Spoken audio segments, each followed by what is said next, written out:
नमस्कार दोस्तों, आप सभी का हमारे YouTube चैनल कथा कहानियों के संसार में स्वागत है। आज मैं आप लोगों को अश्विन मास के शुक्ल पक्ष की एकादशी पापांकुशा व्रत कथा सुनाऊंगी। तो कथा इस प्रकार से है। प्राचीन काल में विंध्य पर्वत पर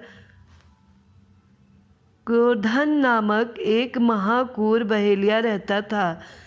उसने अपनी सारी जिंदगी हिंसा, लूटपाट, मदपान तथा मिथ्या भाषण आदि में व्यतीत कर दी। जब जीवन का अंतिम समय आया तब यमराज ने अपने दूतों से कहा कि वह क्रोधन को ले आए। यमदूतों ने क्रोधन को बता दिया कि कल तेरा अंतिम दिन है। मृत्यु के भय से भयभीत वह बहेलिया महर्षि अंगीरा की शरण में उनके आश्रम जा पहुंचा। महर्षि ने उसके अनुनय विनय से प्रसन्न होकर उस पर कृपा करके उससे अगले दिन ही आने वाली अश्विन शुक्ल एकादशी का विधि पूर्वक व्रत करने को कहा। इस प्रकार वह महापात की व्याध पापांकुशा एकादशी का व्रत पूजन कर भगवान की कृपा से विष्णु लोक को गया। इधर यमदूत इस चमत्कार को देख हाथ मलते रह गए और बिना क्रोधन के यमलोक वापस लौट गए। इस तरह कहानी समाप्त होता है। एकादशी व्रत का महत्व। इस एकादशी के दिन इच्छित फल की प्राप्ति के लिए भगवान विष्णु का पूजन करना चाहिए। इस पूजन के द्वारा मनुष्य को स्वर्ग लोक की प्राप्ति होती है। जो मनुष्य कठिन तपस्याओं के द्वारा फल की प्राप्ति करते हैं वह फल इस एकादशी के दिन क्षीर सागर में शेष नाग पर शयन करने वाले भगवान विष्णु को नमस्कार कर देने से मिल जाता है और मनुष्य को यम के दुख नहीं भोगने पड़ते। हे पार्थ, जो विष्णु भक्त शिव जी की निंदा करते हैं अथवा जो शिव भक्त विष्णु भगवान की निंदा करते हैं वह नरक को जाते हैं।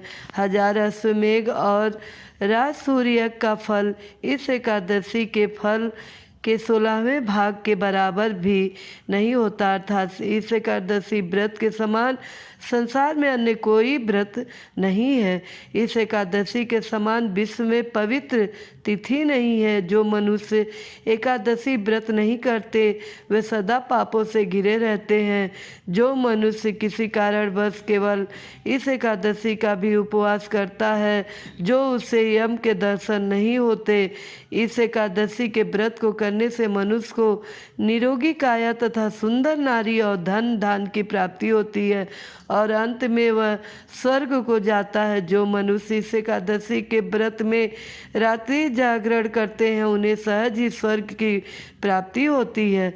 इस एकादशी के व्रत करने वाले मनुष्यों के मातृ पक्ष के 10 पुरुष, पितृ पक्ष के 10 पुरुष तथा स्त्री पक्ष के 10 पुरुष भगवान विष्णु का रूप धरकर वह सुंदर आभूषणों से परिपूर्ण होकर विष्णु लोक को जाते हैं।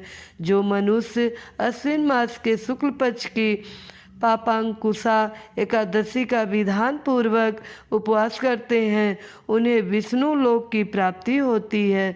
जो मनुष्य एकादशी के दिन भूमि, गौ, अन्न, जल, खड़ाऊ, वस्त्र, छत्र आदि का दान करते हैं उन्हें यम के दर्शन नहीं होते। दरिद्र मनुष्य को भी यथाशक्ति कुछ दान देकर कुछ पुण्य अवश्य ही अर्जित करना चाहिए। जो मनुष्य तालाब, बगीचा, धर्मशाला, प्याऊ आदि बनवाते हैं उन्हें नरक के कष्ट नहीं भोगने पड़ते। वह मनुष्य इस लोक में निरोगी दीर्घायु वाले पुत्र तथा धन धान से परिपूर्ण होकर सुख भोगते हैं तथा अंत में स्वर्ग लोक को जाते हैं। भगवान श्री हरि की कृपा से उनकी दुर्गति नहीं होती। पापांकुशा एकादशी के दिन भगवान विष्णु की श्रद्धा और भक्ति भाव से पूजा तथा ब्राह्मणों को उत्तम दान व दक्षिणा देनी चाहिए। इस दिन केवल फलाहार ही लिया जाता है, इससे शरीर स्वस्थ और हल्का रहता है। इस एकादशी व्रत रहने से भगवान समस्त पापों को नष्ट कर देते हैं, अर्थात यह एकादशी पापों का नाश करने वाली कही गई है। जनहितकारी निर्माण कार्य प्रारंभ करने के लिए ये एक उत्तम मुहूर्त है। इस दिन व्रत करने वाले को भूमि, गौ, जल, अन्न, छत्र, उपान आदि का दान करना चाहिए। इस तरह कहानी समाप्त होता है। बोलिए श्री विष्णु भगवान की जय। बोलिए श्री एकादशी माता की जय।